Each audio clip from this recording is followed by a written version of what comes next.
10 years ago, I was commiserating with a colleague of mine over the fact that we just couldn't seem to get our students to understand concepts. Why is it that we had to constantly repeat ourselves? Why is it that year after year we found ourselves reteaching the same material? So we did what good teachers should do, and we tried to learn what was wrong. And we tried to see if there was something better out there. So the two of us went to visit a classroom of another colleague, and we saw students drawing pictures on whiteboards. And we thought, okay, that's different. Why don't we see if we can try that, even though my subject, history, and her subject, English, didn't seem to have much connection with physics. That was my first experience with a threshold barrier and getting around that barrier. So you may ask, what is a threshold concept? What is a threshold barrier? Well, it's the thing that keeps you from understanding the world the way the expert does. And once you understand the threshold concept and have that aha moment, you are an expert.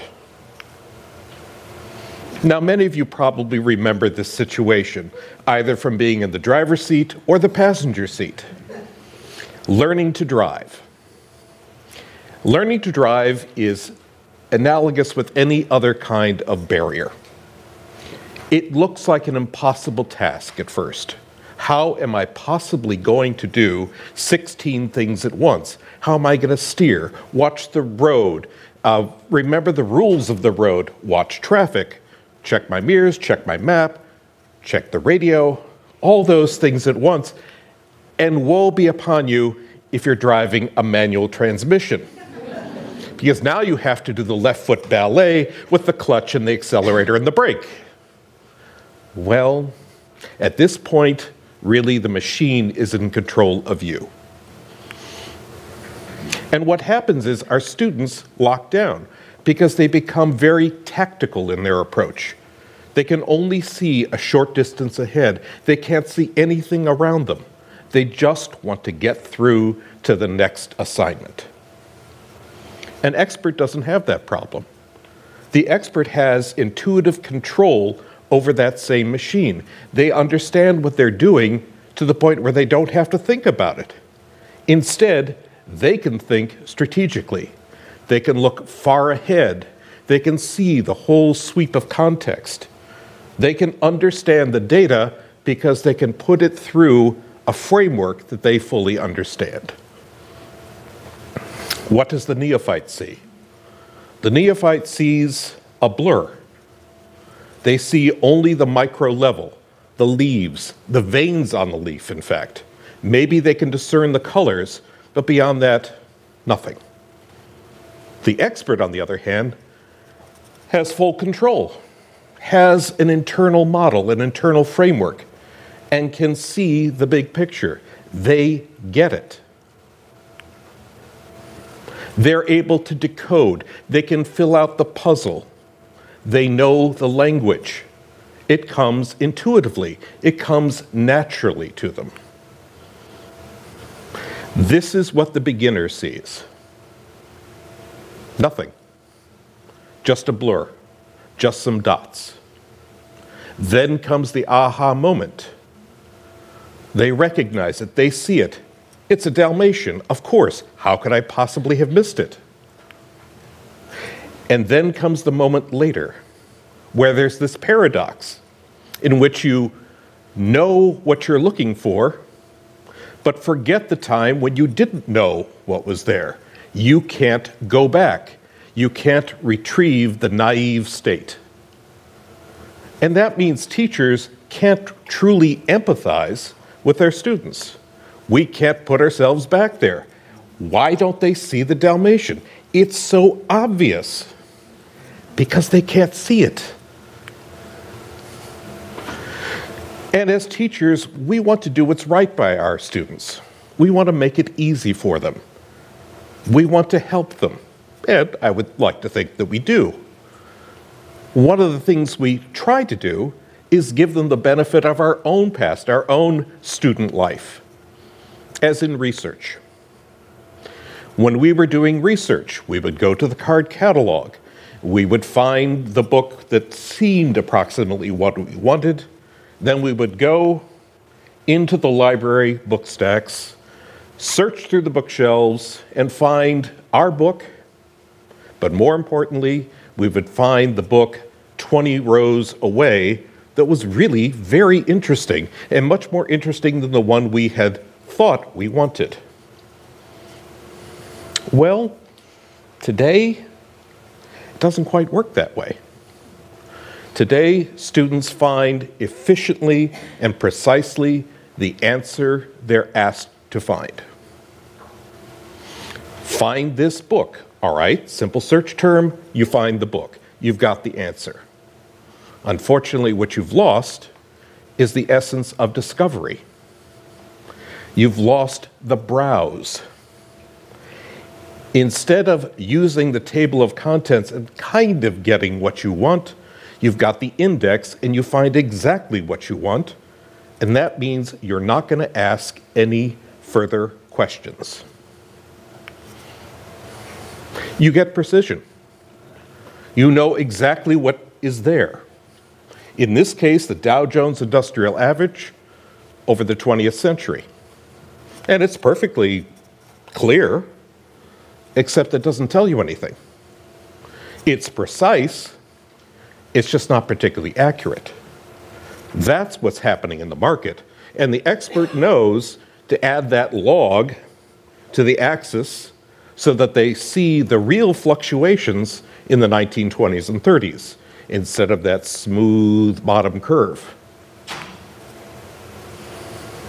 And when we ask and answer only the obvious one-dimensional question, we get a correct answer, the correct answer, but it's not the right answer. On the left, you see the answer to what's happening with unemployment in the United States in the years after the Second World War. Well, there it is, bouncing up and down. But what we don't look for, what's a better question is, what's happening in employment? And if you look on the right, you see a graph that shows labor participation rates for men and women in the post-war period, and you see a remarkable surge for women entering the labor force and an equally remarkable, but often overlooked, decline in male participation in the labor force. So how do we get our students to understand what's missing? How do we get them to see that often what is missing is more important than what is known? That in itself being a threshold concept. Well, we don't do it by giving them the answer. We don't give them the answer because that just builds a really bad dependency and helplessness. Instead of looking and asking better questions, the student then ends up looking the back of the book for the answer, expecting the teacher to know all, and then studying only that which is going to be on the next test. That's not learning. That's defensive protection. So instead of that, my colleague and I decided to try something new, which is modeling, which is to have students take the onus of learning upon themselves to try and create theory. These are those models, 2 samples anyway. So what do students do? They research material, they take primary documentation, they analyze it, they determine what patterns they see, what relationships they see, and they come up with a theory to explain what they have found. And then they can test that theory with other data. Now, usually they get it wrong, but that's okay. That's not the point. I'm not trying to evaluate how well they can do analysis of historical data at a graduate student level. That's not the point. The point is they are able to create historical knowledge, to produce knowledge, not simply consume trivia. That's the power of modeling. That helps them to understand these threshold concepts, like the fact that, well, history isn't a clear and obvious pursuit. It's complicated. It's not that teachers try and make things difficult. It's not that teachers are trying to lie to their students.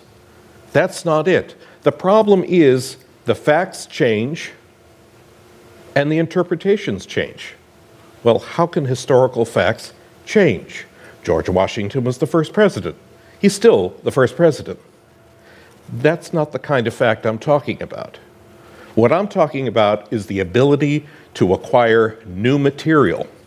There are always new discoveries, new facts to be found in history.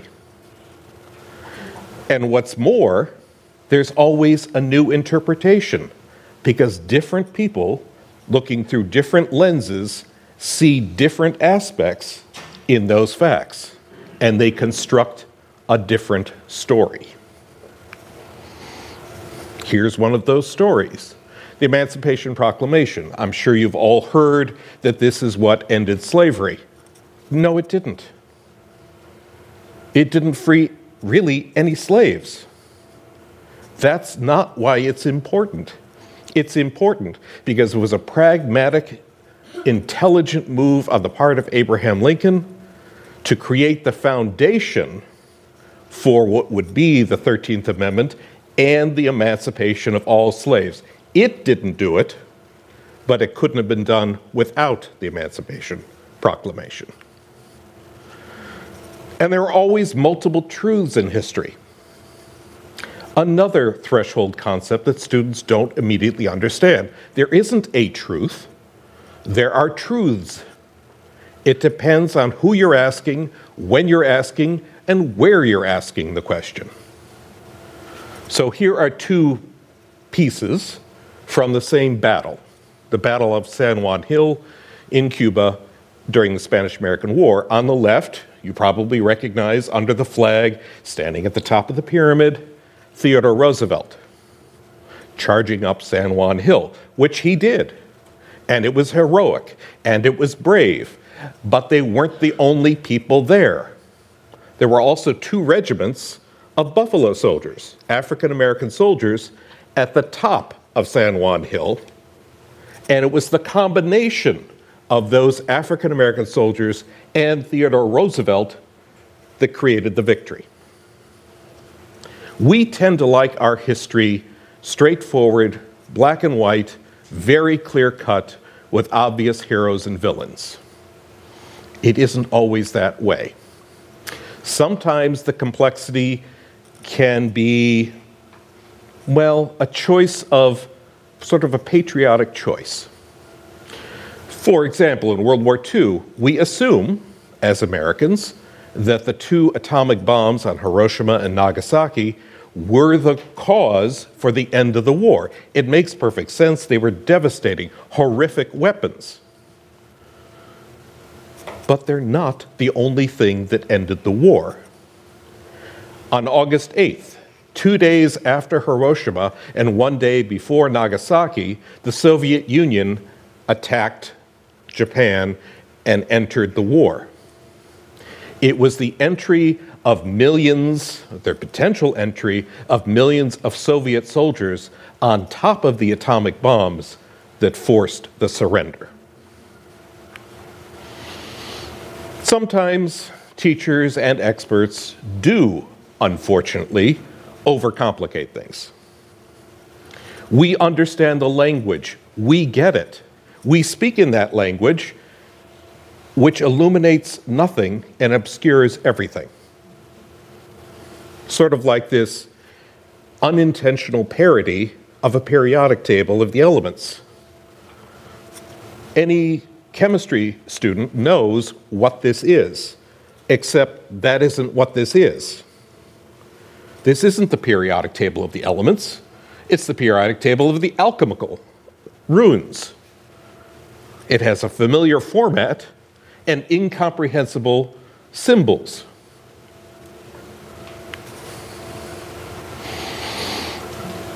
So what are we faced with? Well, our students start off in Plato's cave.